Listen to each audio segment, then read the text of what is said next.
Hello and welcome to the Fort Brox Crypto Podcast. Fort Brox. Neil Alonzo with my co-host Brandon Don Heath. Brandon Don Heath, yeah. You can say it like a normal person if you want. For some reason, I get tongue-tied whenever I say Brand. I want to say Brandon Don because I know one of your email addresses. Yeah. And so, I want to say Brandon Don Heath. And yeah. I think it's correct, right? Brandon Don? Brandon Don. All right. So today... Yes. Today's a special day, and you want to know why? It's because we're talking about Ravencoin, and I love Ravencoin. You bleed Ravencoin right now. Caw-caw! I'm seeing that little, like the Justin Bieber heart. Yeah. And so, but before we dive into Ravencoin, because remember, this is in a series of tokens that we're providing a layman's way of explaining everything we can about the coin in its current state. And again, we're learning as others are learning, and we want to share that experience. And that leads perfectly to our disclosures, which is we're not wealth managers, financial advisors, CPAs, lawyers, brokers. We want to make sure the SEC and FINRA are happy with what we're doing here. Yeah. But we are in crypto mining. But again, we do not construe anything that we're telling you as investment advice. No. We're just sharing our opinion, our experiences, our points of view. Yeah, that's good. That's a good disclosure. Yeah. I think you did it. So, kicking off. Welcome to the Ravencoin episode. You are so fired up. RVN. You are so... Caw-caw. So, what is Ravencoin? First, let's talk about the founders. The founders, and I know you're super hyped. Bruce Fenton, Tron Black, and Joel Wade. That white paper was published by those gentlemen. Now, I know you're a fan of Tron Black's and you follow him on Twitter. Yeah. Quite a bit. And you've actually had some dialogue with him because of one of the NFTs we were creating for a movie studio. Yeah. Yeah. Actually, yeah. Good guy? Yeah. He's super nice, very responsive. Uh-huh. I didn't actually think I would get a response from him because I was learning about IPFS at the time. Okay. Interplanetary file system. Yep. And he was real quick on the dial. Came back with me later that night because I'm sure he's a busy man, but he's a nice guy. Dope. You're a nice guy too. Yeah. So why wouldn't this make sense? Why would he not communicate with you? Well, I like Twitter for that fact because people can get to people. I will say it's really good at creating connections. Not in all, I want to say verticals or places. Probably not all verticals. Definitely not all verticals. Like I couldn't talk to Steph Curry right now if I wanted to. I mean, you will eventually, Yeah, but I'm saying like just randomly drop into his DMs like, "What's up, Steph? Can you stop beating the Suns?" So Brandon's an Arizona native. Yeah, that he bleeds all things sports. Arizona, like the Cardinals, who, they didn't make it very far in the playoffs this year. I don't know what you're talking about. I know you don't. But IPFS, just for those who don't know, the Interplanetary File System, it's a protocol for the peer-to-peer network for storing and sharing data, and it's distributed file system. So that's the Wikipedia way of telling you what it is. But yeah, it uses content addressing to uniquely identify each file in a global namespace, connecting all computing devices. Correct. It has an MIT license. So this goes back to the heart of being open source. Yeah. You know what I mean? And I believe I don't know when it says that it was first created, but I think it was like late 90s. But then it didn't really... February 2015. Okay. Well, I meant like that's when they first started. That's really late 90s. Yeah, yes, the super late 90s, the 2015. I think that's where they started. Okay, maybe I'm wrong. That's okay. No, I can be wrong. Here's the thing. Yeah. We're fact checking. We want to fact check and be called out. Yeah. So please, leave a comment, ask a question. It's supposed to be built on, positive, factual stuff. Call us out if you hear bullshit. Yeah. Call us out if there needs to be a course correction. We wanted to live good information, valuable information, but we're not trying to say we know everything whatsoever because the space is moving so fast. Yeah, absolutely. Super fast. Little sidebar to that, since we had the little late 90s comment. Yeah. My son told me that I was born in the late 1900s. Yeah, makes sense. Oh, little bastard. You're old. Just the way it sounds, it's so obvious and true. Yeah. It's factual, but damn it. Yeah. born in the late 1900s? Yeah. Come on, man. I guess I was too, huh? Were you? Yeah, you are. Yeah. I mean, yeah. Later than you. Yeah. Later than me, yeah. So diving into Ravencoin. Yeah. We digress. Back to it. Because we love talking so much with one another. So, Brandon. Yes. Because you love Ravencoin. Yes. Again, we're sharing information, factual information, but sometimes it's hard to contain personal opinions, And so Brandon's joy for this will probably shine through. Yeah. So what is Ravencoin? Well, it's a Bitcoin fork. There's 21 billion of them. Okay. Which might seem like a lot, but it's only 1,000 times more than Bitcoin. So, and they did that specifically so that there would be enough usability, and then also the ability for fast connections, and processing times. Well, to give a point of reference, what's the market cap on Doge? I don't know right now. I have to look that up. Yeah, we should check that out. Yeah. But just to give as a point of reference, so what you're saying is 21 billion is the market cap on that. So that's how many there will ever be in existence. That's max supply. And they just experienced a halving. Yes. And so explain to people, what is a halving? So a halving is actually what happens when it's built into the blockchain so that every number of blocks that they get to, so they get to certain milestones of the blocks that they mine. So when you mine a certain number collectively, you get awarded a block, and a block currently has 5,000. Or it did. It did. Before the halving. Now it has 2,500. Correct. And then so the halving happened, and now you only get 2,500 per block for block rewards. So that will be that number until they hit a certain extra number past that. Why? What is the rationale behind halving? The rationale is so that you don't hit the I guess total supply as quick as possible. What is a fork on the blockchain? So a fork on the blockchain is when you take that code and you rewrite it for your own specific variables, and then you deploy it. So they deployed the program, and that algorithm is called cow-pow in order to mine. And so that's what basically keeps the decentralized nature of the blockchain. Got it. So the fork is inserting your own code into that network. So it creates more flexibility of the particular blockchain, which is the Bitcoin blockchain. Correct. Because if it had been Ethereum, they just would have built a dApp, or well, I mean, there's a lot of coins built on the ERC20 Ethereum blockchain. So they take that code and then they rewrite it to fit their own, and then they deploy it basically. Right. Okay. So they consider that a fork. Why do you think, or did they even state why they chose Bitcoin as opposed to Ethereum at the time? Ethereum was fairly new. Yeah, at that time. Like super new. Well, I mean, it wasn't super new. 2014 is when. Yeah, and this deployed January 3rd, 2018. Oh, okay. So that's when they first released it. I'm not sure. Okay. I could ask him. That would be interesting. Like what was the thought process in putting it on Bitcoin blockchain as opposed to, on Ethereum? Well, it says here Fenton was a board member and executive director for the Bitcoin Foundation from 2015 to 2018, so that might have had something to do with it. So he kind of moved in the path of least resistance. Yeah, he probably knew a lot more about Bitcoin than blockchain. He did.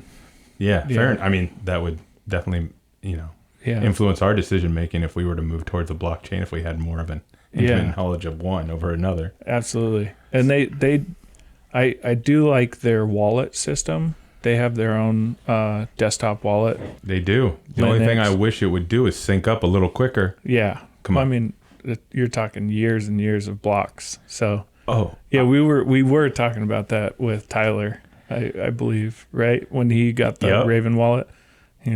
just like, I think it's broken. I switched cellular carriers, right? And so I had to update my phone.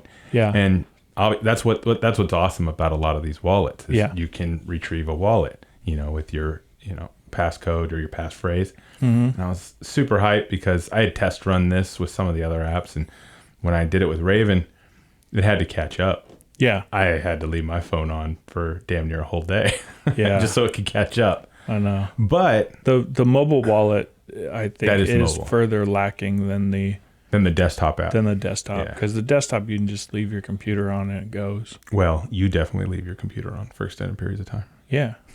On mining usually. I know. You don't even know what the phrase clear your cache means, do you? No, I don't. What is that? What is a cache? Cash money? Is that what you're talking about? So Ravencoin. Yeah. It was a fork on the blockchain as a peer-to-peer network. And, the way that they describe it is it aims to implement a use case specific blockchain designed to efficiently handle one specific function, the transfer of assets from one party to another. But Ravencoin, and we're not necessarily in the business of comparing other coins because, for instance, I like Solana. I'm a fan of Solana. Yeah. But it you has... and Mike Tyson. Are we? Yeah. Iron Mike? You didn't see that article about him? No. Oh, yeah, I'll send it to you. Oh, he's a fan. Well, I'll put it in the fan. show notes now because it would be rude for you just to send it to me and not share it with the listeners. That's true. But having said that, Ravencoin does things that Solana does not. Yeah. So it has a little bit more breadth as far as what it can do with asset tokenization and smart contracts, correct? Correct. Okay. And the way that I got introduced to the token was through a friend saying that they really were working with asset tokenization and wanted to basically asset tokenize the stock exchange. Okay. Like tokenize that. And I was like, well, that's, big pie in the sky dreams. Right. I totally understand. Or I was like, I don't totally understand what you're talking about, but I thought, that's an interesting idea. So that's how I was introduced to it. And this is back when I was trading heavily, before I was into mining, and then like full force into mining. So I was just looking at it, watching the price jump up and down, bang off of one penny, and I was like, okay, let's party with this guy. So I just found it interesting just from that aspect, but it was the asset tokenization that really got me interested into this token, and which is why I asked Tron Black when I was making that NFT. That's NFT series, for help, basically. Yeah. But I wanted to make it on the Raven blockchain because it was the cheapest at the time. Yeah, it definitely is the least expensive, and it even talks about how it was made to kind of continue being that way. Mm-hmm. I mean, one of the cons, my apologies. One of the cons that it is, it's in direct competition with other powerful players, right? Yeah. Such as Polymath, right? Yeah. There's a lot more, our grammar's not always correct on this, just so people know, but there's a lot more better. I know, right? There's a lot more better. I know, right? I'm just kidding. It's tongue-tied all of a sudden. Yeah. But there are more powerful players in the space that does what Ravencoin does, and so, there's chatter that, is it really going to succeed? Is the community going to see it? Because it's not on Coinbase. It's under review as of today. Well, yeah. Isn't it? A few days ago. Well, by the time we released this a few weeks ago. So. Okay, that'll work. Yeah. But it's, it's on the other exchanges such as, Binance. Yeah, it is on Binance. We're fans of Binance as well. And so that's some of the cons. Is it late to the game? Or is it just, it's just part of the natural evolution of all things crypto right now? I believe it's partly that. It's also very community driven coin. Yep. Where they don't have a foundation like Ethereum where they held a certain amount for developers. They didn't hold a certain amount for any. Well, they didn't anybody. have Peter Thiel either. True. No, but they had Overstock.com So that's right. Patrick Byrne put in what, 100 million? I'm not positive on that. We can fact check that. Yeah. Okay. But he did put in a lot of money because apparently his CTO of Overstock.com was one of the developers. So that's Joel White, right? Oh. Joel Waite. Oh, okay. Yeah. So what are some of the things that you really like about Ravencoin outside of, the costs, the transaction fees being lower? Yeah. What are some of the other things that you like about it? Yeah, it is super easy to send. That's one thing I do like. I do like the price point currently. I love that it was released as a community driven coin. I do like the fact that it's ASIC resistant, especially being a GPU mining facility owner. Yeah. I mean, in full transparency, that statement is made with a little bit of bias because we do GPU mining. Yeah. So yes. Well, I mean, I feel like it is also one of the easiest ways to get into mining because everybody's got a computer. Well, not everybody, but a lot of people do, right? So there's a coin that you can find that you can mine with any computer. There's even software that will say, like, with your computer, you should probably run this coin. Right. And then I've read a lot of stories in Reddit about certain people are really kind of getting behind Ravencoin because of this fact. There's people in South America, there's people in poorer countries who get their hands on a 580.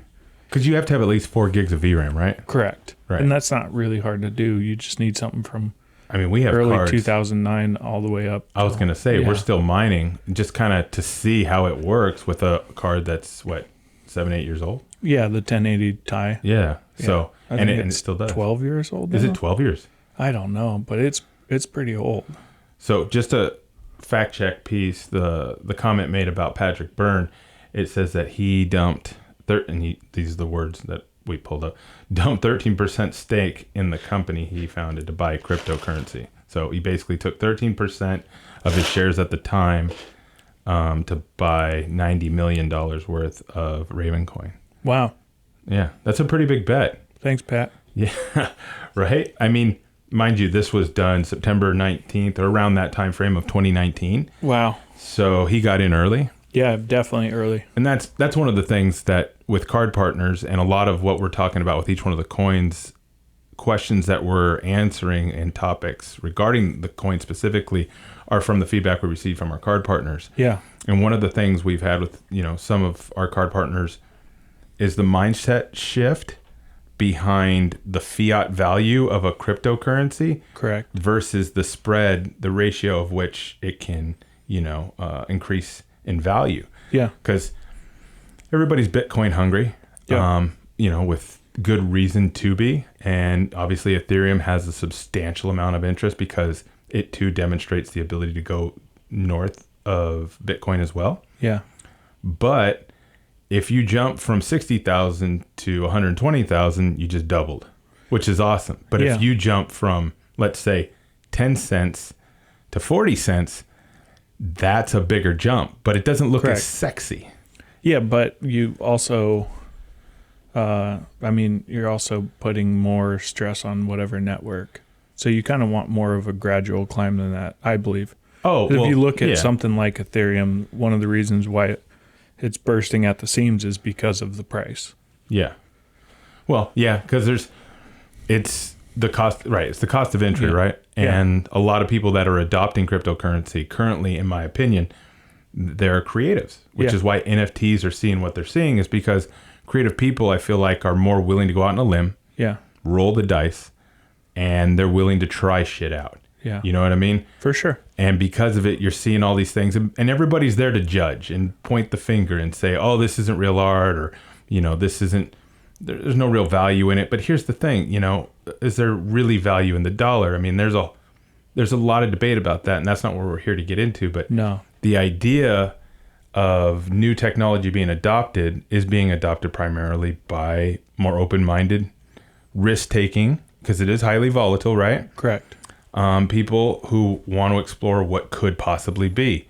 Be damned if the consequences, you lose a shit ton of money. Yeah.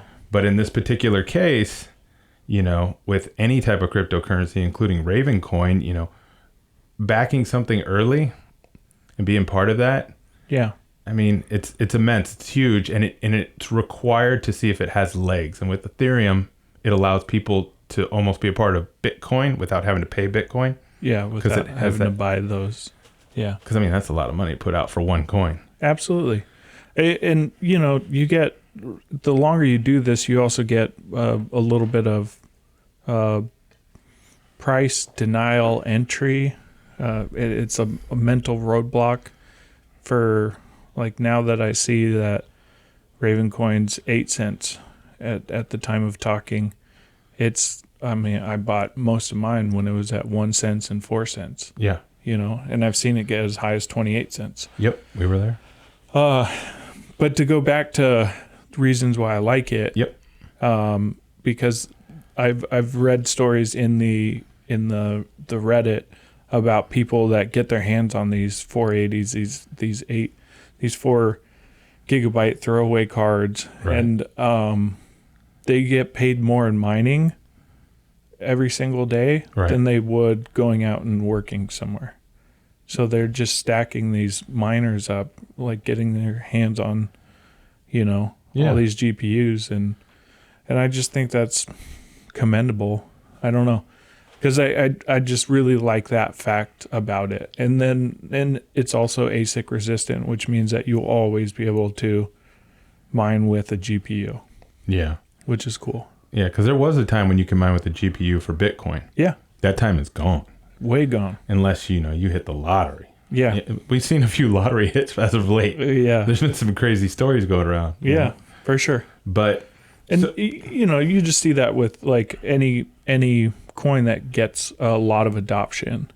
Mm-hmm. And that's, what I think Ravencoin has the potential of doing.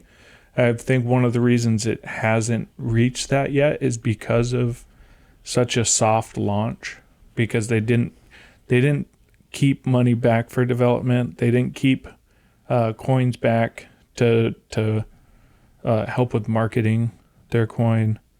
So you don't have a lot of people out there on your Reddit stream, on your Twitter feed, shilling you this coin like you do with Doge Bonk and all these other She Bonks and no, coins, I get it. Yeah, it doesn't have the same hype machine behind it. Yeah, and I think that's a good thing for a developmental and strategic growth, rather than just like hey, look at me, we're the new Doge, No, I completely get it. Yeah. Again, we talk about it all the time. Yeah. We like utility. Absolutely. Ravencoin does provide utility. Yeah. There's a utilitarian nature of the technology behind it, the open source platform that it's created. And because it is a fork on the Bitcoin blockchain, you're able to create that utility on the Bitcoin blockchain stack. Correct. Essentially. Yeah. So that's definitely a pro, right? Yeah. Okay. Like I said, it's not as bloated of a network as others are. So what makes, I guess you'd say, more about Ravencoin unique? Is it kind of just all these things we've been talking about in terms of being a fork on the Bitcoin blockchain? Yeah. The way that it's not, the transaction fees, the speed at which you're able to process? Yeah, I like to just look at what people are using as actual real life use cases. Mm-hmm. There was talk before all the NFT craze of the late 2021s. Okay. Way before that. Yeah. Way before that, there's a farm, a winemaking farm that was tokenizing their wine as it went out. Okay. So like tokenizing each bottle, basically making each bottle an NFT in batches so that you could, Was it a hype thing, or was it a gimmick, or was there some utility behind it, or some functionary with the value proposition to create an NFT out of wine bottles? I think they were trying it out. Just seeing what it would do. Yeah, seeing like the potential, like what it can do. And then you have got the blockchain realtor going on right now. We did see that. Yeah, I like the fact they're applying it towards real estate. Yeah. So what somebody is doing is they tokenized a home, right? So you can buy a piece of that home on the Raven blockchain and hold on to that token.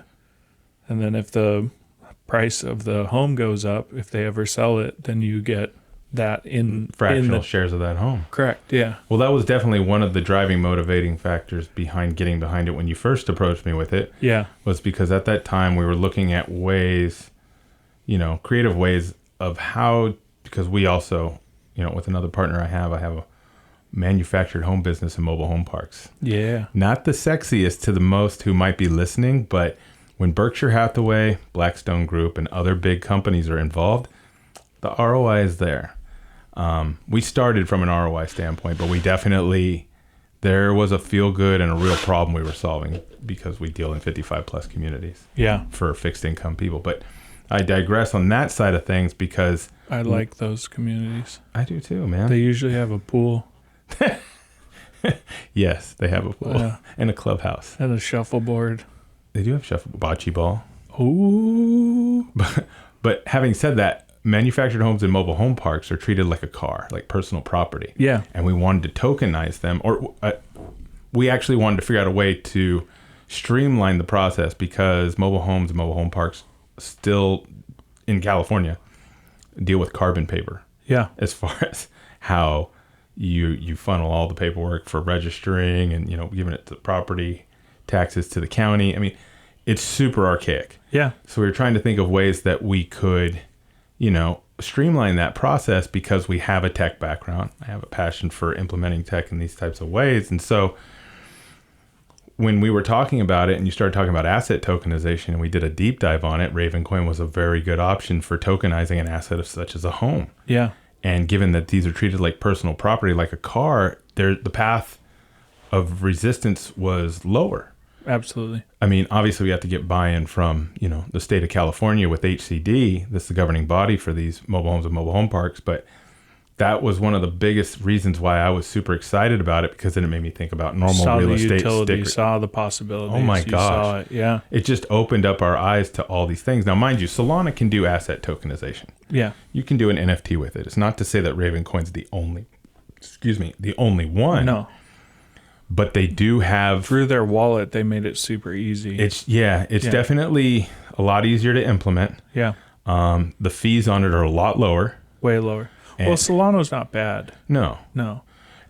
But well, I mean, I think that they just had a mini hack or something a couple months ago. Really? Yeah. Something for that nature. I mean, not to say that Raven hasn't had a hack. Somebody, or that they might not. Yeah. Somebody got into it through that same, like 2013, 2015 hack, somewhere in there. Oh, gotcha. They utilized that same backdoor channel. Oh, so they had to use a patch to fork that, or to. Oh, interesting. Patch that up. Yeah. Yeah. Yeah. Okay.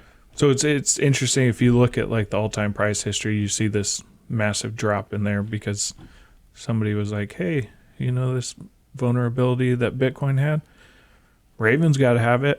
And yeah, it's interesting that they didn't. But a lot of technology is going to see some of that. Yeah, absolutely. You know what I mean? Yeah. It's just going to be a process of earning and learning.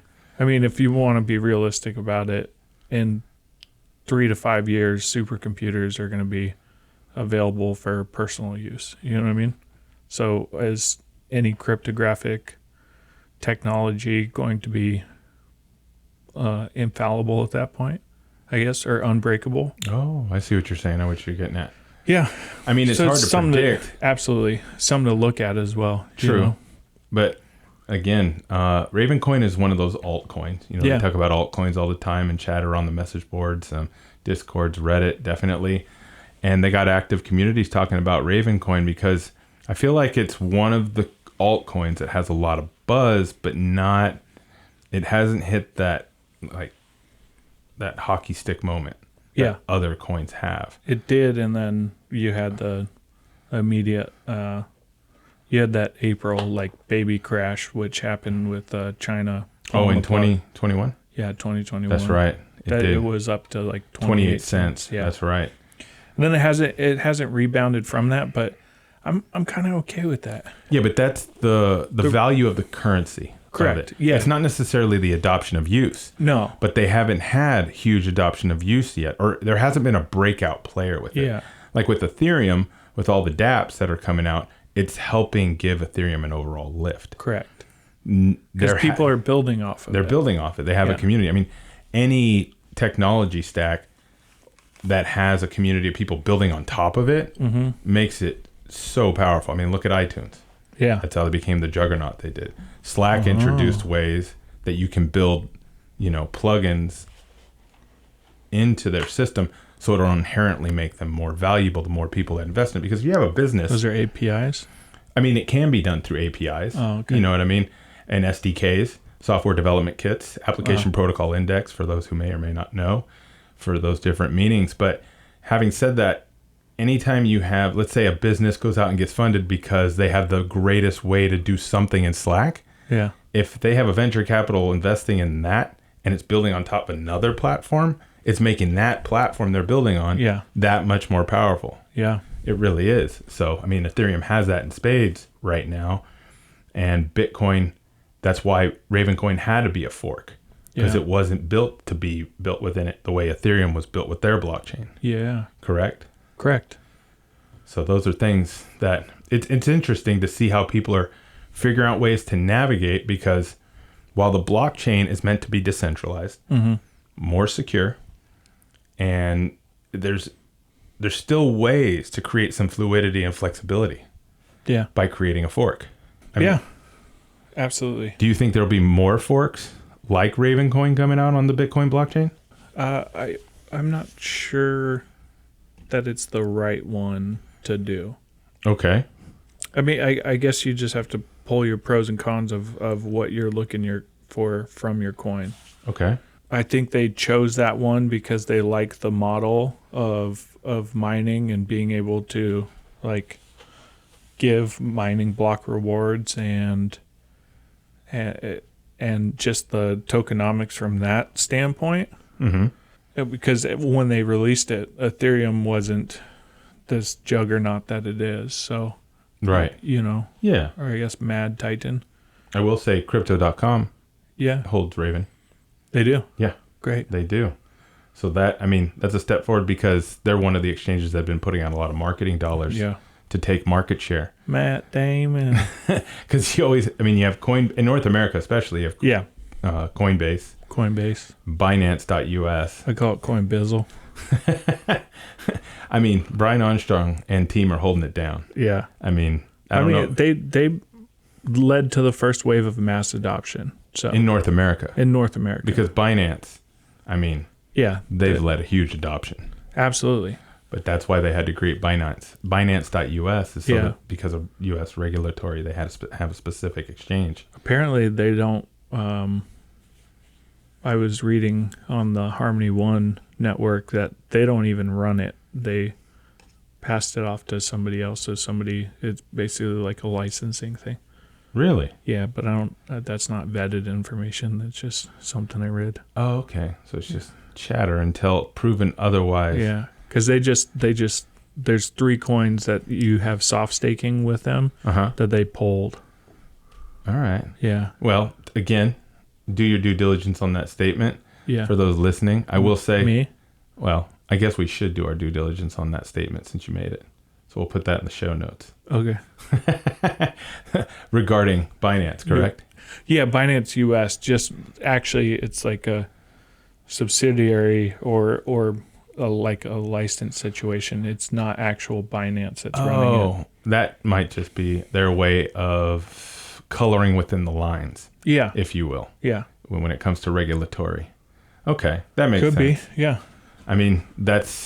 We've had to deal with it ourselves, being a crypto mining business working in North America. Yeah. It's like, how do you color within the lines so that you can even operate? Yeah. Like even our tax filings and everything that we have coming up for 2022, we've been very proactive about how we're doing that when it comes to mining. Yeah.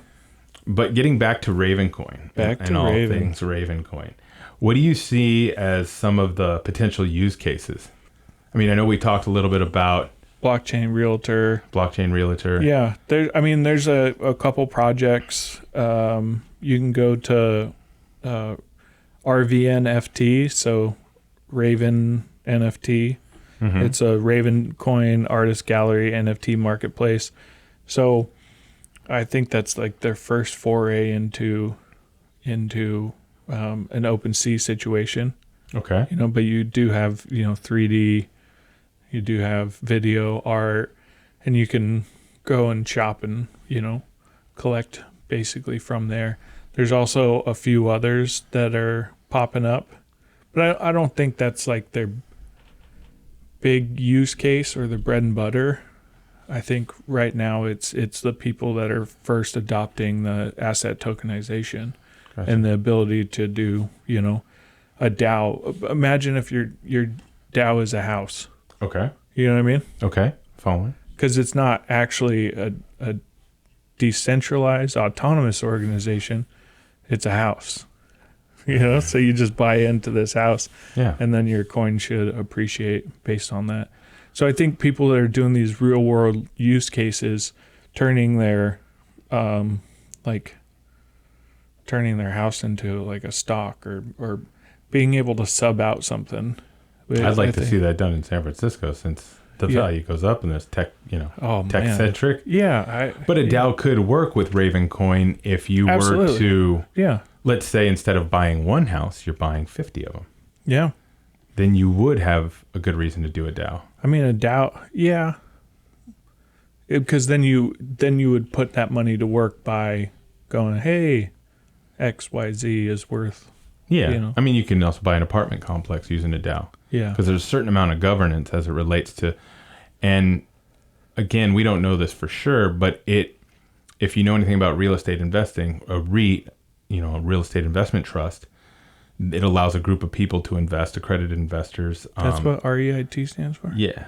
Interesting. It allows a group of accredited investors, some non-accredited, depending upon how you file with the SEC, to collect a pool of funds and go out and do whatever your prospectus says. Basically, what is your mission to go out and do with, let's say you get $10 million in funds to go buy X amount of real estate, but what type of real estate? You list it all in your prospectus and you go out and buy it. But if you did it through a decentralized autonomous organization, does that lift some of the requirements that the SEC has as it relates to like a real estate investment trust, a REIT? Probably, because you're just holding on to a token instead. It is. It changes the economics of everything. And again, the transparency factor, because the SEC stepped in because of, without getting too long-winded about this, about real estate investing, it's, you want to make sure you have accredited investors, and you can have a certain amount of unaccredited investors depending upon, again, the way things are filed. Same thing with a business. Same thing with a business, but, you're able to do friends and family in a business without having to have the same constraints of accredited and unaccredited investors. Yeah. The question would be, can you do a DAO and it's all friends and family, so to speak? Mm-hmm. Because if it's community driven and there's a governance already implemented as a hard smart contract, like a if this then that type situation, does that minimize the politics of any business to make decisions? Because the decision's already there. The way that they're governed to be made is already done. It's much more transparent. So it's interesting because there's no accreditation process in buying crypto right now. No. Like if I wanted to invest so much into somebody's, investment fund, they're going to put me through a ringer on being an accredited investor, send me a questionnaire and all that. And I'm only going to be able to invest X amount under the laws of the SEC. In this particular case, there's nothing there that says I can't, invest 50 grand right now in crypto. Yeah. Nothing there. No. And I don't think there should be. No. I'm of the opinion that, we should have access to that. People should have access to creating their own wealth, good, bad, or otherwise. Yeah. In this particular case. And that's what I'm a fan of. Or losing it. Well, I mean, I think that's what they, like the big thing with Robinhood and other things. Well, I mean, it's just the know your customer laws, KYC, KYCs, and just that what we have. But that's been a debate for a long time, but it's definitely come to the surface again because of all things crypto, because people are chattering about it, as a potential for generational wealth shift. Yeah. It's because the adoption of it right now being from creatives a lot when it comes to the NFT space, a lot of, corporations are not in it. Look at all the big banks. Big banks won't let crypto mining businesses bank with them yet. Not yet. Yeah. So because of that adoption rate, it does present the potential for a generational shift of wealth. Yeah. And Ravencoin is, it's emblematic of the time, right? Yeah. Because they didn't have the hype of other coins. And if you wanted to compare that to, current ways of investing outside of things such as assets or real estate, but stock, they didn't have the GameStop, AMC type hype machines behind them. No. But if you were, if you had an eye for looking at it, yeah, definitely. Yeah, and I think it's the perfect time to get into it, especially if we're talking about utility, if we're talking about use cases and where we can go with it as a technology. Why not just get as many as possible right now and then hold on to them? Well, we like that about the mining is because we're mining whole coins now. There could come a day where you can't. Yeah. Not everything you can mine right now, you can mine whole coins of. It's just like Bitcoin. You're only getting fractions of it. If you're running an ROI, return on investment spreadsheet on what it is to mine Ravencoin versus Bitcoin, they're different things.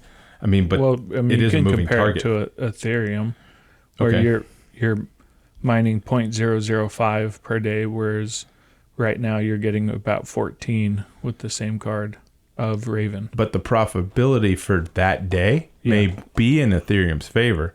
Oh, but absolutely. You're acquiring more Raven. So it depends on the long term. We shoot for the long term. What you were talking about going from 10 cents to 40 cents. Yeah. It's a much bigger that's when jump. you get your sexiness. Yeah. Oh, that's super sexy from that value. Yeah. Yeah. You have 14 of them. But if you were able to stumble across these, and this is why people are, playing the long bets with things that, we get hit up from card partners all the time. Do you think XYZ coin, I don't know if there's a real one, that's just for, just to state it. There is.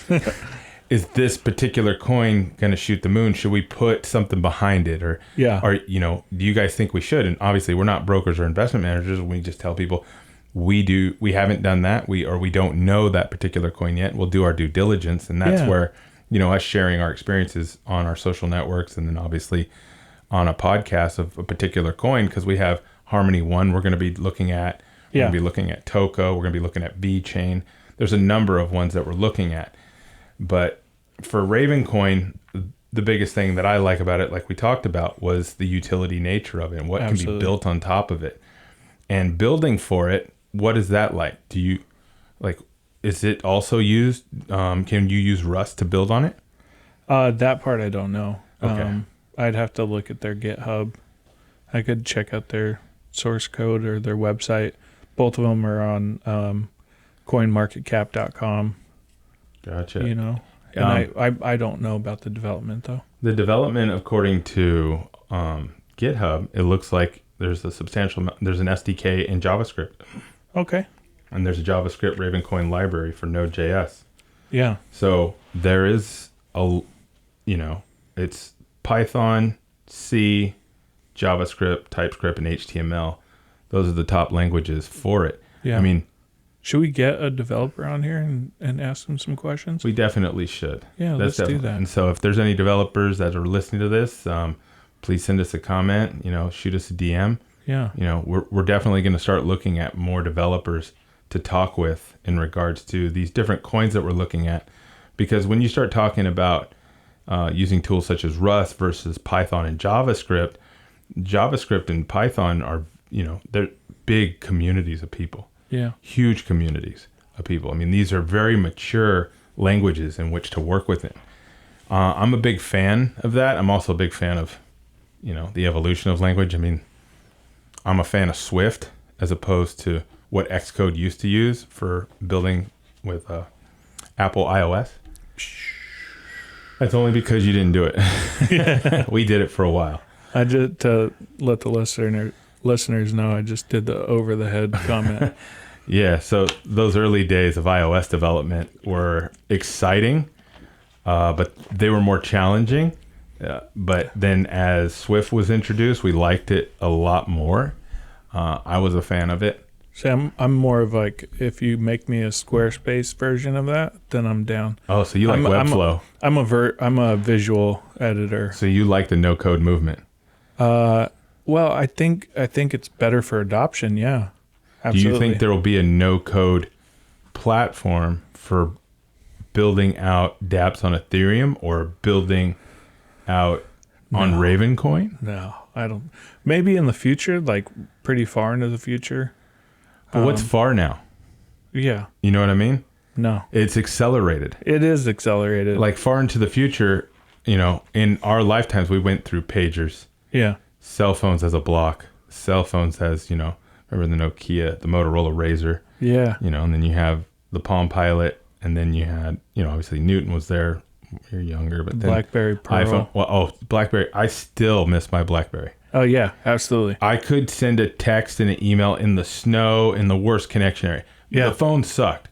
But I could email or text you anywhere, it felt like. Yeah. And I could throw it at anywhere and it would still just work. Oh, man, they were great. I mean, I know that their IP has been used for other... For what? Oh, their IP for BlackBerry has been used for other technology advancements. Yeah, they're a security company now. Well, I mean, they had to pivot.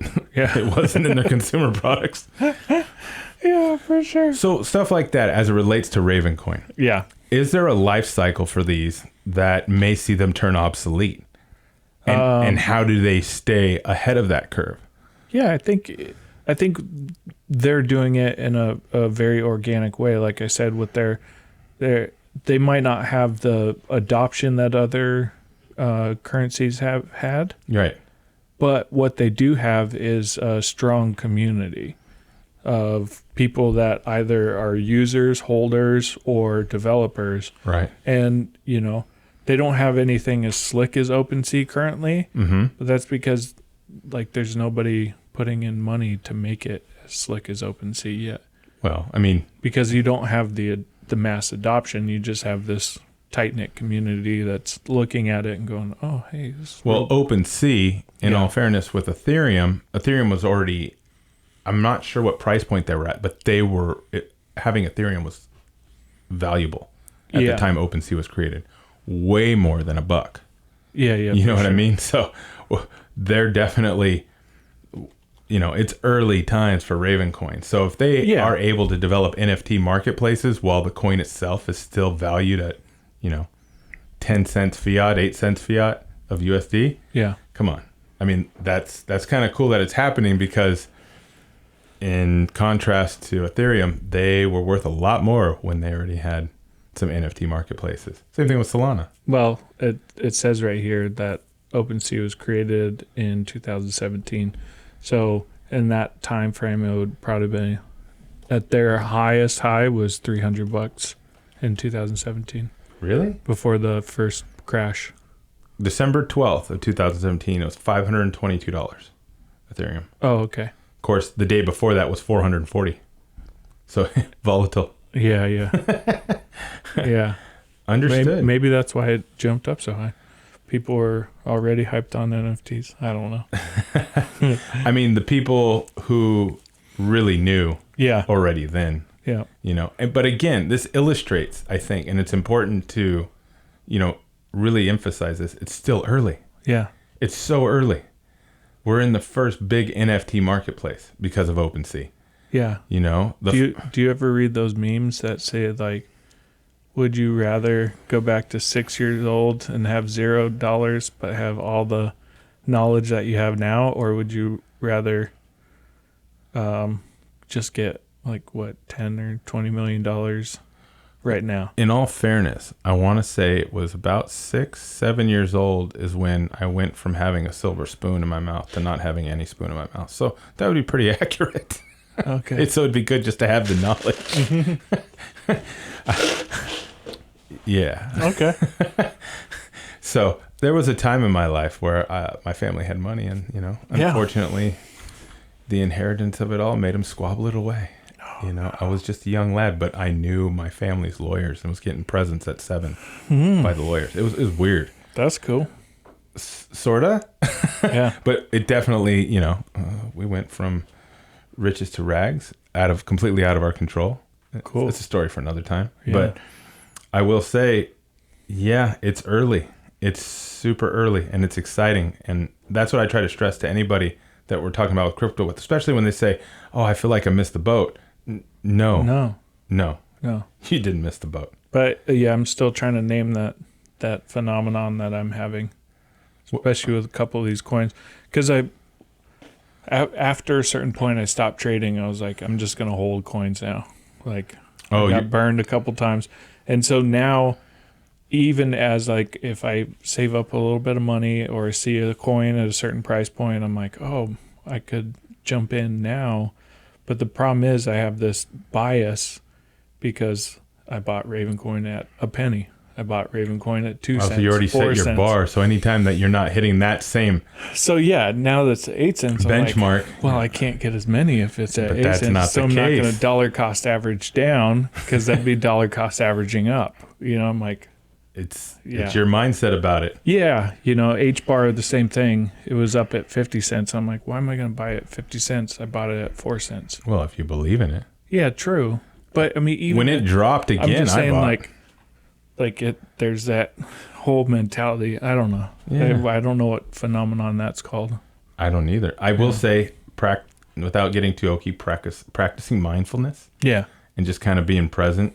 Yeah. I mean, there's a lot of things that we learn as we go through things. And so that's one of them, I feel like, is you're looking at things through a different lens. And when you start thinking about your mortality, without getting too morbid, I think it helps govern a lot of decisions, being a compass of how you can think. But I remember what you were talking about with the meme culture and, hodling. Hodling. It was just hilarious. So I'm a big fan of meme culture. Yeah, yeah. It's hilarious. Yeah, I wonder if there is a phenomenon for when I'm talking, or like a brain disorder for people who won't dollar cost average up. I'm sure. I mean, again, like people that won't buy Apple stock at 180 because they used to buy it at 120. You know what I mean? I feel like there's a label for anything that a lot of people seem to share a commonality with these days. Yeah. You know what I mean? For sure. I remember when everything was like hashtag whatever porn, like food porn or building porn or real estate porn, because they were just crushing on whatever, topic that they liked. Yeah. In this particular case, Yeah, food porn. So you're into I like food. Ravencoin. Yeah. Well, cool. I mean, yeah, you might be able to hear the difference in the way that I'm talking about this versus Ethereum. So it's only because of the gas fees. Mostly of the gas fees as it relates to Ethereum. Yeah, and if they can get that under control, then I'm totally back on board. Because I love them, but I also hate them at the same time. You hate the gas fees, but you love the people. Yeah, absolutely. Wait, make the distinction. I'm sorry. I mean, it is really cool, like the platform that they were able to create, Amazing. Yeah. And somebody had to. Yeah. It's just, but you can't get everything right the first time. Yeah. I mean, just ask Nike.